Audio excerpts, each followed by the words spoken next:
now. Hello everyone. Hello. I'm just setting my timer really quickly because the camera cuts out, and I want to be sure that I'm filming, and I just tried to film and I started, but then the camera cut out again because it wasn't enough on the memory card. So let's start all over again. All right, everyone. Today's topic is borrower or lender.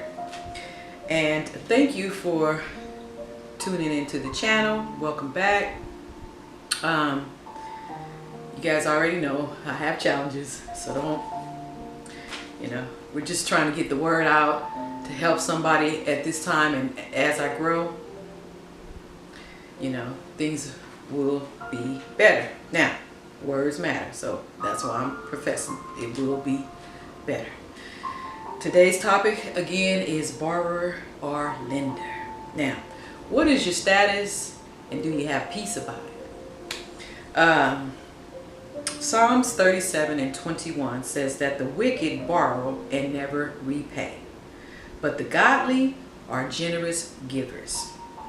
Now, the godly are the ones who provide for the wicked, who are restricted to leaning on the lender. Now, who are the wicked, you say? I say that those who are wicked, when you look it up, they're the ones who are considered to be displeasing to God. Okay? Ratchet people, wretched people are those who practice in iniquity. Now, the righteous are the godly ones, okay? And we are the ones who are well-founded and doing the work of the Lord. So therefore, you want to be righteous. So if you haven't asked God to forgive you for all your sins, and you accepted Jesus Christ and become this born-again Christian or believer, because some people, I don't want to use the word Christian. I'm going to say I'm a daughter of the King. So we daughters and sons of the kings, we're also kings of kings, but I don't want to go on that topic right now. I'm talking about borrower or lender. Now, when we look at Deuteronomy 15:1-7, this is regarding the release for debtors. Now, verse 1 says, "At the end of every 7th year, you must cancel the debts of everyone who owes you money." Verse 2, "This is how it must be done. Everyone must cancel the loans they have made to their fellow Israelites." And God is talking about a particular people, and these people are the godly ones, okay? So when I speak of Israelites, I'm talking about the chosen people, the godly ones, the people of God, okay? And if you are a righteous son or daughter of God, then you are considered the Israelite. Okay? Now, they must not demand payment from their neighbors or relatives, for the Lord's time of release has arrived. Verse 3 says, "This release from debt, however, applies only to your fellow Israelites, not to foreigners, people that's outsider, the wicked, those who are practicing in iniquity." All right. So this again, release from debt, however, applies only to your fellow Israelites, not to the foreigners living among you.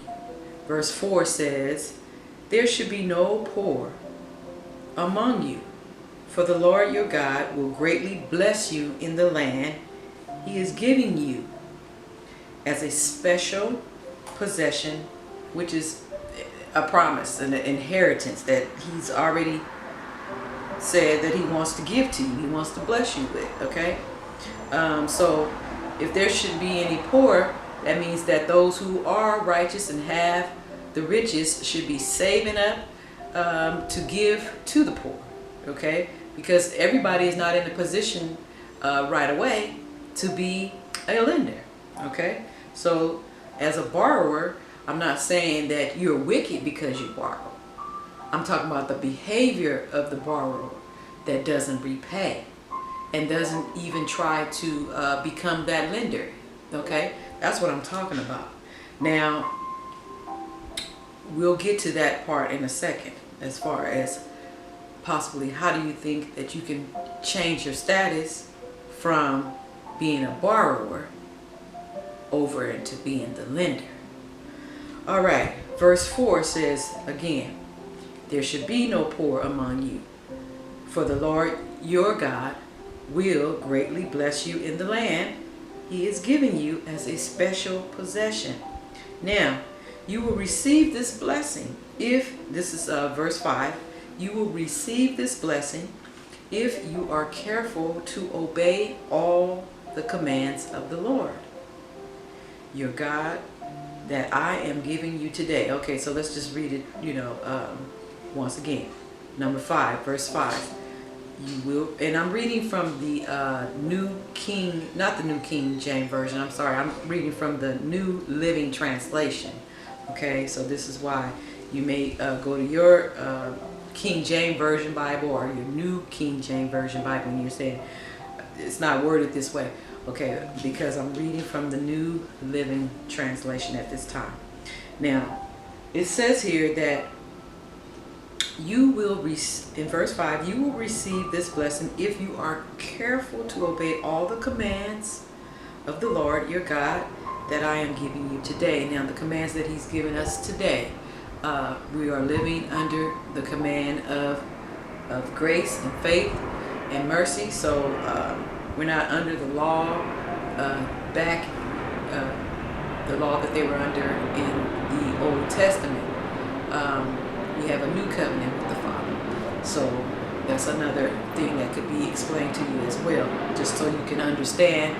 And because I don't have my comments on, and sometimes people want to, make comments and say things to try to help out explaining things, but bear with me, we'll get comments later.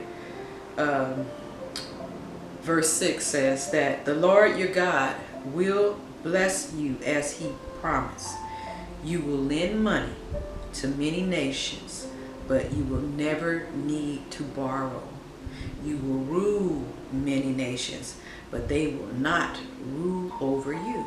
Now, I need you to pay really close attention to that verse 6, because as a lender, you shall reign, okay, over many nations. That means organizations, systems, movements, confederations. You're the one that's going to be in power. Hold on one second. Let me check this camera to make sure it's still filming.